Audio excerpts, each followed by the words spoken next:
বিসমিল্লাহির রহমানির রহিম।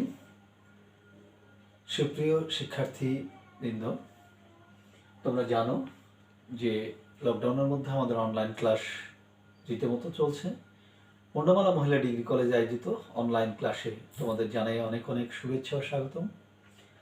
আমি আজকে তোমাদের সামনে উপস্থিত হয়েছি উৎপাদন ব্যবস্থাপনা ও বিপণন প্রথম পত্রের চতুর্থ অধ্যায়। অর্থাৎ চতুর্থ অধ্যায়ে আছে উৎপাদনের সামষ্টিক পর্যায়ে উৎপাদন। এই সামষ্টিক পর্যায়ে উৎপাদন আমরা আজকে এই সম্পর্কিত সামষ্টিক পর্যায়ে উৎপাদন, মোট দেশজ উৎপাদন, মোট জাতীয় উৎপাদন এবং নির্জাত উৎপাদন সম্পর্কিত আলোচনা করব। তার আগে আমি বলে নিই, প্রতিবারের মতোই আমি একটি কথা বলে থাকি যে তোমাদের পরীক্ষার ক্লাস অর্থাৎ অনলাইন ক্লাস দেখার জন্য তোমরা অবশ্যই আমার ক্লাস দেখার পূর্বেই তোমরা একটি খাতা এবং পেন নিয়ে তোমরা আমার ক্লাসটা অবশ্যই দেখবে। আমি তাহলে আর না কথা বাড়িয়ে আজকে একাদশ শ্রেণীর উৎপাদন ব্যবস্থাপনা ও বিপণনের চতুর্থ অধ্যায় সম্পর্কে আমরা আলোচনা করতে পারি। এটি তোমাদেরকে বলে রাখা দরকার যে এই চ্যাপ্টারটি এত গুরুত্বপূর্ণ, কিছু ম্যাথামেটিক্যাল টার্মস আছে যে আমরা সব সময় এটিকে এই পর্যায়ে অর্থাৎ উদ্দীপকে বেশ কিছু উদ্দীপক অর্থাৎ দুটো উদ্দীপক এখান থেকে আসার খুব পসিবিলিটি থাকে, অর্থাৎ দুটো উদ্দীপক দেয়। আমরা এখানে আবার আরেকটা জিনিস লক্ষ্য করি যে এই চ্যাপ্টার থেকে আমরা এমসিকিউ বেশ কিছু এমসিকিউ আমরা পেয়ে থাকি। কারণ হচ্ছে যে এমন একটি এই অধ্যায়, যে অধ্যায় থেকে আমরা ছোট ছোট জিনিসগুলো আমরা অর্জন করতে পারি এবং ছোট ছোট জিনিসগুলো এমনভাবে পরীক্ষায় আসে যেখানে যদি একটু বুঝতে পারো, একটু যদি অনুধাবন করতে পারো, তাহলে তোমরা সেই অ্যান্সারগুলি করে আসতে পারবে। তাহলে আমরা মূল আলোচনায় ফিরে যাই যে আজকে যে আলোচনা করব যে সামষ্টিক পর্যায়ে উৎপাদন। সামষ্টিক পর্যায়ে উৎপাদনটা কি? আমরা উৎপাদন সম্পর্কিত ইতিপূর্বে ক্লাসে আমি ধারণা দিয়েছি তোমাদেরকে, কিন্তু সামষ্টিক পর্যায়ে উৎপাদনটা কি? সামষ্টিক পর্যায়ে উৎপাদন হচ্ছে উৎপাদন সংক্রান্ত আলোচনার মধ্যে ব্যক্তি বা প্রতিষ্ঠানের পরিবর্তে দেশের সার্বিক যে আলোচনা হয়ে থাকে বা হিসাব করা হয়ে থাকে, জাতীয় পর্যায়ে হিসাব করা থাকে, সেটি হচ্ছে সামষ্টিক পর্যায়ে উৎপাদন। অর্থাৎ শুধু ব্যক্তি বা প্রতিষ্ঠানকে আমরা এখানে নিয়ে আসবো না, এখানে দেশের সার্বিক পর্যায়ে অর্থাৎ পুরো দেশটাতে যে দেশের উৎপাদন হচ্ছে, যে পর্যায়ে উৎপাদন হচ্ছে, সেই উৎপাদনে হিসাব নিকেশ করার একটি পর্যায় হচ্ছে সামষ্টিক পর্যায়ে উৎপাদন। প্রিয় শিক্ষার্থীবৃন্দ, এইটি সাধারণ সামষ্টিক পর্যায়ে উৎপাদন জ্ঞানমূলক কোশ্চেনে দিয়ে দিতে পারে। তাহলে সামষ্টিক পর্যায়ে উৎপাদন সম্পর্কিত আমরা এইটি এর মধ্যে আমরা পাবো মোট দেশজ উৎপাদন। অর্থাৎ আমরা সাধারণত একটি দেশে উৎপাদন সংক্রান্ত যেই হিসেব নিকেশ করে থাকি, উৎপাদন সংক্রান্ত বিভিন্ন আলোচনা এবং উৎপাদন সংক্রান্ত যে সেবা এবং সামগ্রী যে হিসেব নিকেশ আমরা একটি নির্দিষ্ট সময় করে থাকি, সেটি হচ্ছে দেশজ উৎপাদন। অর্থাৎ আমরা ইতিপূর্বে পড়েছি ভূমি, শ্রম, মূলধন এবং সংগঠন দিয়ে যে উৎপাদন করা হয়, সেটি একটি নির্দিষ্ট সময়ে সাধারণত এক বছরের মধ্যে যে পরিমাণ দ্রব্য সামগ্রী ও সেবা উৎপাদন করা হয় তাকেই আমরা বলবো জিডিপি, অর্থাৎ মোট দেশজ উৎপাদন। মোট দেশজ উৎপাদনকে বলবো আমরা গ্রোস ডোমেস্টিক প্রোডাক্ট, অর্থাৎ মোট দেশজ উৎপাদন। এখানে আমরা সাধারণত আমরা যখনই বলবো মোট জিডিপি কাকে বলে বা জিডিপি কি, তখন আমরা বলবো গ্রোস ডোমেস্টিক প্রোডাক্ট। অর্থাৎ একটি দেশে সাধারণত যে পরিমাণ বছরান্তে এক বছরে সাধারণত যে পরিমাণ দ্রব্য সামগ্রী ও সেবা উৎপাদন করা হয়, সেই উৎপাদনের পরিমাণকে আমরা বলবো জিডিপি, অর্থাৎ মোট দেশজ উৎপাদন। প্রিয় শিক্ষার্থীবৃন্দ, আমরা জিডিপি নির্ণয় করার সময় আমি তোমাদেরকে বলেছি যে আমরা সাধারণত এই চ্যাপ্টারটা পড়তে গেলে, এই অধ্যায়টা পড়তে গেলে কিছু ম্যাথামেটিক্যাল টার্ম আছে। টার্মসের জন্য তোমাদেরকে কিছু কিছু জিনিস বুঝে নিতে হবে যে এগুলো কিভাবে আমরা সলিউশন করব। অর্থাৎ প্রথমত আমাদেরকে দেখতে হবে যে জিডিপি নির্ণয়টা কিভাবে করতে হবে, জিএনপি নির্ণয়টা কী করে করতে হবে, এনএনপি নির্ণয় কিভাবে করতে হবে, এনআই নির্ণয় কিভাবে করতে হবে। আমি সবগুলোই নিয়ে একটু একটু আলোচনা করব। আর তার পূর্বে আমি বলে রাখবো যে GDP, C C I G এবং জিএনপি অর্থাৎ জিডিপি থেকে S-M, এই জিনিসগুলো আমরা যদি ছোট্ট ছোট্ট শর্টকাটে না বুঝতে পারি তাহলে আমরা অঙ্ক করতে পারবো না। প্রথমেই আমরা দেখে নিব যে জিডিপি বের করতে হলে কি দরকার আছে। তাহলে জিডিপি সম্পর্কিত আমরা জানি যে একটি নির্দিষ্ট সময়, সাধারণত 1 বছরে দেশের অভ্যন্তরে, একটি নির্দিষ্ট সময়ে সাধারণত দেশের অভ্যন্তরে যে পরিমাণ দ্রব্য সামগ্রী এবং সেবা উৎপাদন করা হয় তার আর্থিক মূল্যকে আমরা বলবো জিডিপি। প্রিয় শিক্ষার্থীবৃন্দ, আমি এখানে একটি কথা আলোচনা করে তোমাদের সামনে ক্লিয়ার করে দিতে চাই।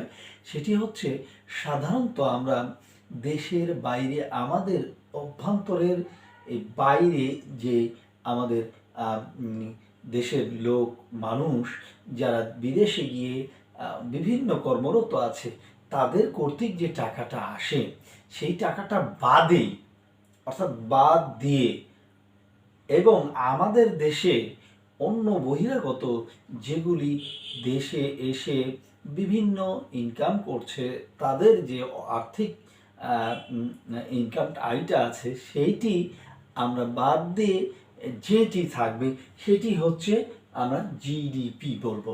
তাহলে জিডিপি নির্ণয় করতে গেলে আমরা সাধারণত ওইটিকে আমরা ধরবো না, অর্থাৎ বিদেশের অর্জিত আয় এবং দেশের অর্জিত আয় এইটি আমরা ধরবো না, কখনোই আমরা নিয়ে আসবো না এখানে। তাহলে কি করব, জিডিপি হচ্ছে সি প্লাস আই প্লাস জি। সিতে হচ্ছে ভোগ অর্থাৎ কনসাম্পশন, ভোগ, এবং আইতে হচ্ছে ইনভেস্টমেন্ট অর্থাৎ বিনিয়োগ, এবং জিতে হচ্ছে গভর্নমেন্ট এক্সপেন্ডিচার যেখানে বলবো সরকারি ব্যয়। তাহলে এই তিনটে মিলে আমরা বলবো ভোগটা সিতে ভোগ হচ্ছে, আইতে হচ্ছে ইনভেস্টমেন্ট, এবং জিতে হচ্ছে কি এক্সপেন্ডিচার অর্থাৎ গভর্নমেন্টের এক্সপেন্ডিচার। তাহলে জিডিপি এটির আমরা অর্থ পেয়ে গেলাম। তাহলে এখানে যখন জিডিপি আমরা পেয়ে গেছি তখন মোট জাতীয় উৎপাদন আমরা বের করতে গেলে কি করতে হবে, মোট জাতীয় উৎপাদন এইটা পেলাম, মোট দেশজ উৎপাদন, দেশের মধ্যে অভ্যন্তরে যেটি উৎপাদন হচ্ছে তার মোট যে আর্থিক মূল্যটা সেটি হচ্ছে জিডিপি। এবারে আমরা আসব মোট জাতীয় উৎপাদন, GNP, gross national product. Gross national product অর্থাৎ জাতীয়ভাবে যেটি উৎপাদন হচ্ছে একটি নির্দিষ্ট সময়ে বা 1 বছরে দেশের অভ্যন্তরে জনগণ কর্তৃক মূলধন, শ্রম, মূলধন, সংগঠন ইত্যাদি ব্যবহার করার পরে যে সেবা এবং দ্রব্য সামগ্রী উৎপাদন করা হয় তার আর্থিক মূল্যকে আমরা বলবো জিএনপি। অর্থাৎ জিএনপিকে আমরা এইভাবে বলতে পারি যে gross national product. Gross national product, এই গ্রোস ন্যাশনাল প্রোডাক্ট বের করতে গেলে আমাদেরকে কি করতে হবে, এটি নির্ণয় করার সময় আমাদেরকে অবশ্যই খেয়াল রাখতে হবে যে GDP minus X minus M. তাহলে এক্সটা কি আর এমটা বা কি? তাহলে আমরা বলবো যে GDP is equal to GDP, GNP is equal to GDP minus X minus M. X minus M, এখানে এক্স মাইনাস এমটা কি? এক্স হচ্ছে বিদেশে দেশি বিনিয়োগ হতে আয়, বিদেশে দেশি বিনিয়োগ হতে আয়। অর্থাৎ আমরা বিদেশে যখন আমরা কোনো টাকা বিনিয়োগ করে থাকি তার থেকে যেটি অর্থ আসে সেটি হচ্ছে আমাদের এক্স।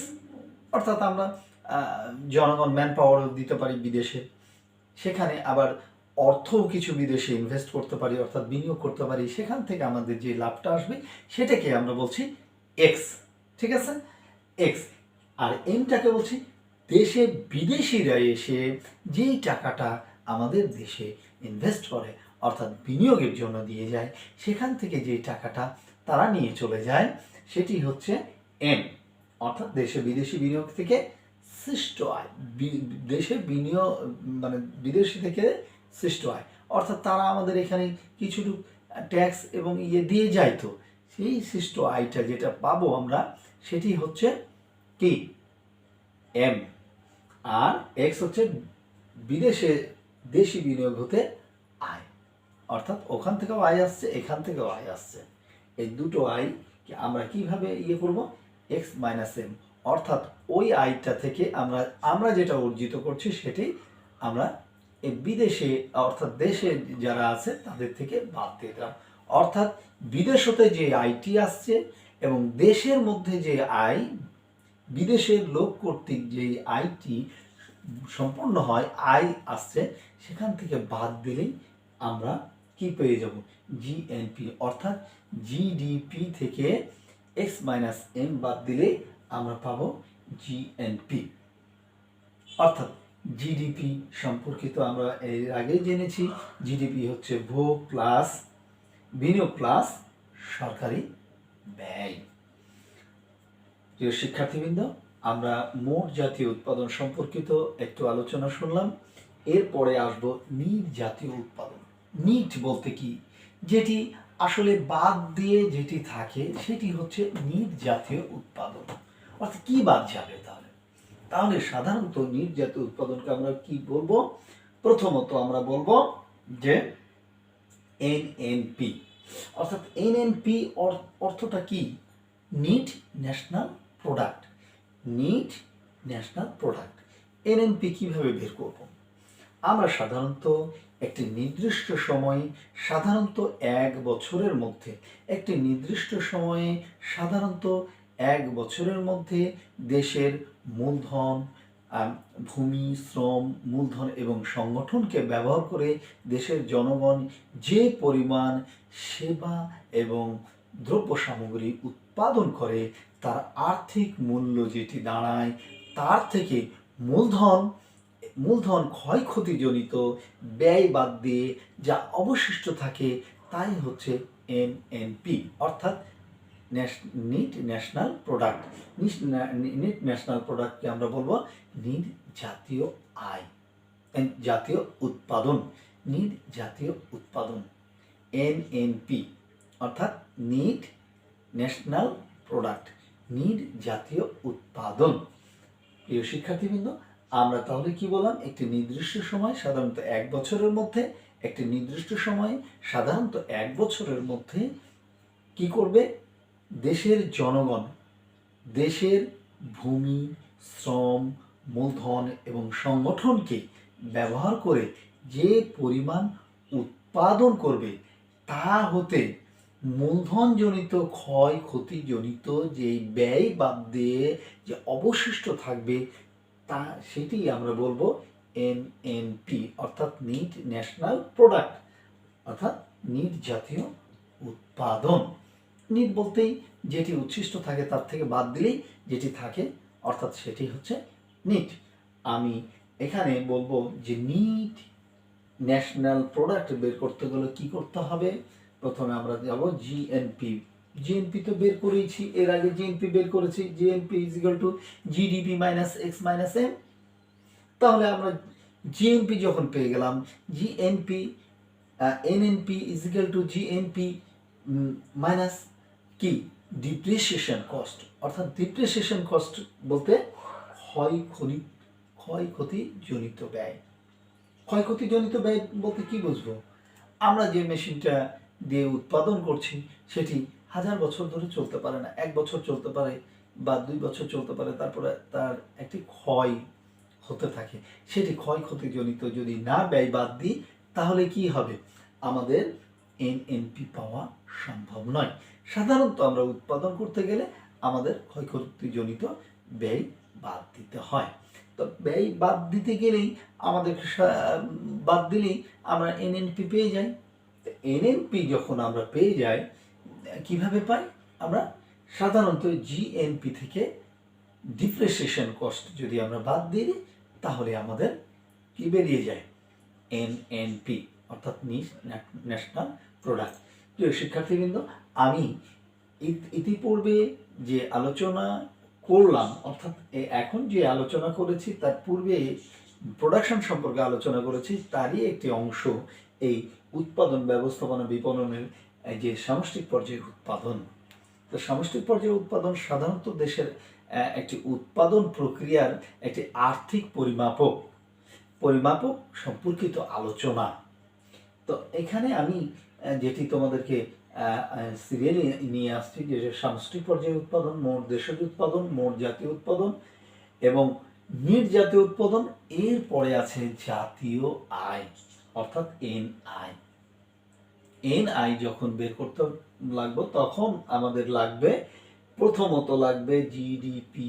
জিডিপির সূত্রটা আমরা ব্যবহার করব, তারপরে জিএনপি এবং এনএনপি। এনএনপি যখন দেওয়া থাকবে, অর্থাৎ একটি উদ্দীপকে যখন এনএনপি পর্যন্ত দেওয়া থাকবে, তখন এনএনপি দেওয়া থাকলে সেখানের সাথে রিলেটেড থাকবে ক্ষয়ক্ষতিজনিত ব্যয়। অর্থাৎ আমরা এনআই বের করতে গেলে এই তিনটি জিনিস, জিডিপি, জিএনপি এবং এনএনপি, এই তিনটিকে ধরেই আমাদের অঙ্ক করতে হবে, অর্থাৎ এনআই বের করতে হবে। প্রিয় শিক্ষার্থীবৃন্দ, আমরা নেক্সট ক্লাসে এনআই সুন্দর করে জাতীয় আয় নির্ণয় করতে কিভাবে নির্ণয় করা যায় এবং জাতীয় আয় সম্পর্কিত যে কয়টি উদ্দীপক আছে এনআই নির্ণয় করে আমরা সেই উদ্দীপকগুলো সুন্দরভাবে সলিউশনে নিয়ে আসব। তাহলে আমি যেটি বলবো তোমাদেরকে, প্রথমত তোমরা এই জিনিসগুলো মুখস্থ করবে। GDP is equal to C plus I plus T, এইটি কিভাবে বের করতে হয়। জিএনপি বের করতে হলে GNP is equal to GDP minus X minus M, এটি মুখস্থ করতে হবে তোমাদেরকে, যে জিএনপির সূত্রটা কি। এরপরে চলে যাবে এনএনপি বের করতে হলে কি করতে হবে, NNP is equal to GNP minus depreciation cost, অর্থাৎ ক্ষয়ক্ষতিজনিত ব্যয়, মূলধন ক্ষয়ক্ষতিজনিত ব্যয়। তাহলে প্রিয় শিক্ষার্থী বন্ধু, আমরা নেক্সট ক্লাসে আলোচনা করব এনআই অর্থাৎ জাতীয় আয়। তাহলে এ পর্যন্তই, আল্লাহ হাফেজ।